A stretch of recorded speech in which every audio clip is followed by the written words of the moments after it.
Hey everybody, my name is Angie Murenga. You're watching Just Angie, and it's Mwenye Nchi Monday, where it's Prison Break Kenya 2019 and beyond. We want to break Kenya free from every form of imprisonment in every area, you know, spiritually, solically, physically, socially, financially, in leadership and governance, professionally, and in different geographical locations. And we have so many even counties. So we want to break Kenya free from every form of oppression and anything that is trying to hold us back and stopping us from being all that we could be. And so in December, for some reason, I've not been to visit a prison for a long time, but I've been involved with different prison ministries, sometimes one on and off. Because I remember, I think with Mavuno Church, we're the ones who put the first beds into, I was involved in that project of putting beds in Nairobi West Prison, so I remember that one. I also remember being involved in a halfway house for men, somewhere, I remember somewhere off Wayakiwe, and we got the most here again beds. I remember that was a project, I think, with the Safaricom Fund Foundation, and that was a long time ago. So those are the two sort of ways I've been involved with prison. But I've always known that there's something that I have with prison reformation. Anyway, so in December or in November, somebody contacted me, a friend of mine, Mercy, and she said she was going to, or maybe she shared something about going to prison. And then I said, okay, can we go in December? I said I'd like to go. And I find it hard sometimes to do emotional things, because me, I really get emotional. I really get into it. And I was like, December, I'm tired already, and I don't want to get too emotional. So I sort of started developing cold feet about it. And I said, let me go. And I said, who are we visiting? And she said, once that she's visiting 12 women who are condemned, because I think they're lifers now. They don't take their life. So 12 women who are condemned, I think that's the word she used. I said, okay, that's good. Kwanzaa 12 is my number. 12 is governance. I love number 12. I was coming into 12 years of ministry in January, so I said, that's perfect. And I said to her, how did you get to meet these women? And she said that there was a family day, I think, at the prison, and if your family doesn't come and visit you, you can't leave. So it's in the same prison compound, but held somewhere else. So when your family members come, they cook for them food from outside, and then they come, they pick you then from the prison. So it's still within the prison compound, but then you get to sit with them, eat with them. But I had that now, if your family doesn't come, you stay in the prison. Now that was very traumatizing. But of course, a lot of people who go to prison as well, not a lot, but it happens a lot. I think you're ostracized from society. People can't keep coming to make that visit. And I guess I'm just guessing, but if you're there for life, then they're like, they've lost hope. So, you know, they didn't visit these women. So this lady, I love it. Big shout out to you, Mercy. She cooked, and she said, she actually felt the Lord was telling her, cook for those who will not be visited.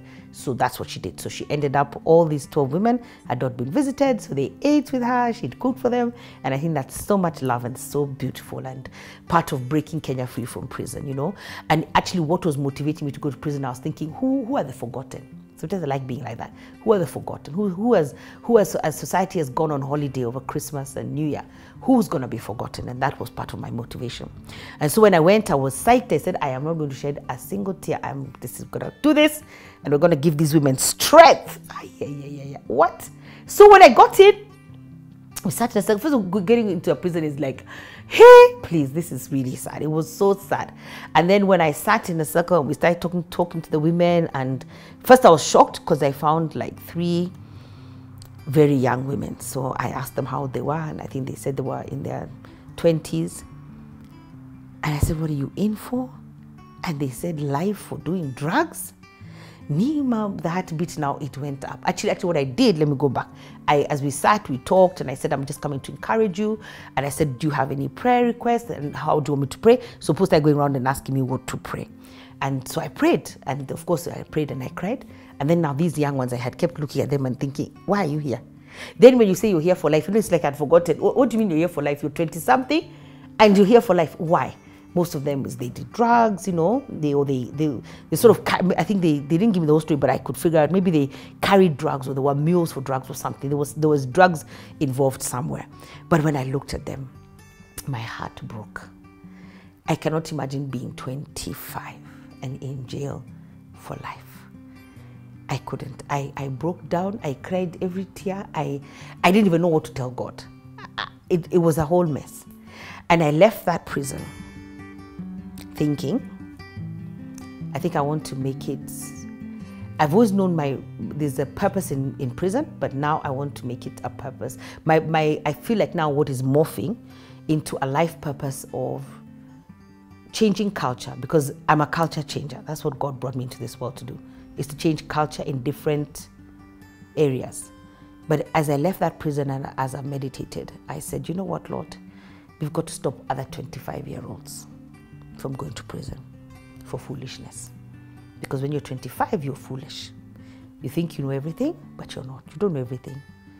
But I will do my best to create awareness that you can't end up in this place. And it's by creating awareness about the things that we do that could end us up in prison. Because if you do drugs or even hang around with this, you don't have to take the drugs. You can be a mule, you can be a carrier, take this drug from point A to B or something like that. It could be within the country, it could be outside the country. But why do I want to change the culture around that? And I think God is going to give me wisdom it's to change the culture of these slay queens. Yeah? I don't know whether there's a positive side of being a slay queen, but there's definitely a negative side. Because I could tell that those three amazingly beautiful, gifted, young Kenyan women who have been, their talent and gift has been robbed. Wow. There was something about that lifestyle. And so I want to begin addressing it. So even in March or in April, you need to start looking out for, we're going to do a whole series. We're going to interview women who have been to prison. And you know, that's another thing. No, we don't think that we can end up in prison. And we don't understand that not only being a slave queen and being in that lifestyle, that happy-go-lucky lifestyle could get you there. Having a fight in a club, if you're the one who's always fighting with everyone, can get you there. If you're always angry, so now told me that some people are fighting over clothing lines, where to hang their clothes. Next stop, prison. So it's like anger issues. Wanting a lifestyle, cutting shortcuts, wanting to get there too quickly. So you'll do anything because you're having it's a party lifestyle. You're probably wearing the right clothes or driving the right cars, and just that fast life. I don't think anybody even remembers they're in that prison. They wouldn't even come and visit them on family day. But you give up everything because you're thinking, this is it, I fit in, I'm important. And maybe that stupid man who you're hustling for or hanging around with, he can choose out of 50. You're not so important. So me, I have to do my best. At least when I stand before my God, I have to do my best to paint a picture of the reality of the things that can get you in prison. Even I think one of them that scares me, and if you're a parent out there, you need to pray for your children, because we want our children to study, to get jobs. But have you prayed for that job? What if they're just given one document, they sign, and that's what ends them up in jail? I mean, it's like you can't stop praying ever as a parent. Because you got to pray that they work in the right organizations, they hang out with the right people, they don't have bosses from hell who will make you sign something and then you're the fall guy for that project. So there are even other dangers that our children are entering the marketplace. Have you prayed for them? Have you prepared them? So that they don't go in there, they don't end up in that institution, because let me tell you what I saw inside there. And you see, that's what I was saying. In terms of culture, I've just been meditating on culture because that's my role. In the prison, there's a culture, you can tell. There's a culture, then there's an underlying culture. You know, there's another culture which everybody understands. You as an outsider may not understand it, but in there, you get it. And I was even thinking, I'm sure even the ones who come sort of from privilege have a harder time in there. So I encountered the 25-year-olds who are doing life. Then I was shocked at what I was doing. Then I found some others who are not even Kenyan. I said, who are these? I had there from, it should be another nation, I can't even say. Another nation within Africa, but they're there. I'm like, that's even worse. How are you imprisoned in another country that's not even your own? Young, beautiful girls, brown, beautiful. Guy. Me, I was having heart attack, panic attack, everything. Then I found even some very old ones. I couldn't even ask, why are these ones here? Why is Shushu here? I said, no. So we're going to do everything. And like I said, if you want to partner with me, we're going to start with having some conversations. We're going to do everything we can to have a conversation, to help these young women and young men. First, let me deal with women, I think. Don't get into the jails, because I can't imagine. I felt deflated. I can't imagine being 25 and doing life. That this is the sum total of my life. The encouraging part, because you see, that's what I love. There's always an encouraging part. Who are the worship leaders? Those girls. Let me tell you, they led worship. They led worship. Me, I cried till there was, I didn't even, there was nothing else to cry. Because I'm not even crying to go. I'm just like, Father, please, you have to have, who are these now? They are the one, they led worship powerfully. But they can't stay there for life. So, good. Back to my story. We're going to do a series on prison break, practical prison break, not getting into the prison. I want people, if you want to partner with me in this assignment, please let me know. But also, if you know how we're going to change, reform prison, I don't know whether there are laws or policies, because a lot of the women who I talked to in there were crimes of passion. And it got me thinking, can you imagine that I actually don't know what the laws are around crimes of passion, but we've got to rethink them. I don't think you can give somebody life for a crime of passion. I don't think it's right, because already this person was sort of oppressing you in some way. Then you do something to them, or you kill them, or you harm them, then you end up paying for the rest of your life. It's too much. Who's going to help us collectively bring some sort of reform to policy so that we're actually reforming and rehabilitating prisoners instead of just making hardcore criminals who are just people who are just bitter and annoyed with life? Because this platform is about prison break for Kenya, all Kenyans. And we can't forget them. We can't forget them because they're behind closed doors. We have to visit them. We have to pray for them. We have to encourage them. You have to take them things, and we have to now, not only that, somebody has to change policy somewhere. Policy has to change. So I'm making an appeal.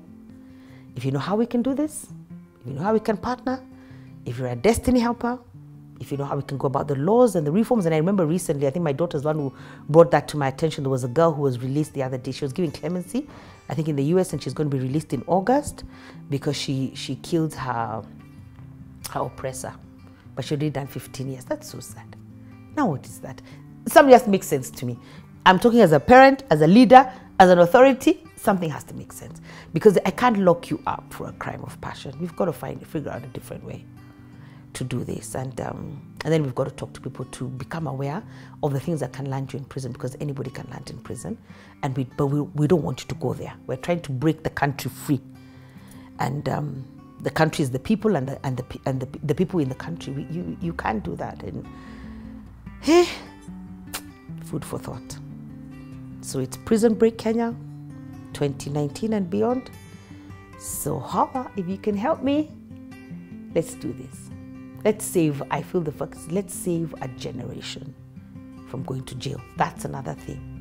Somebody said the statistics are that right now, I think 68% of the people in prison are between the age of 25 and 35. Those are destinies that have been cut short. Those are lives that have been cut short. And we can't just sit back and let it happen. God bless you. Bye.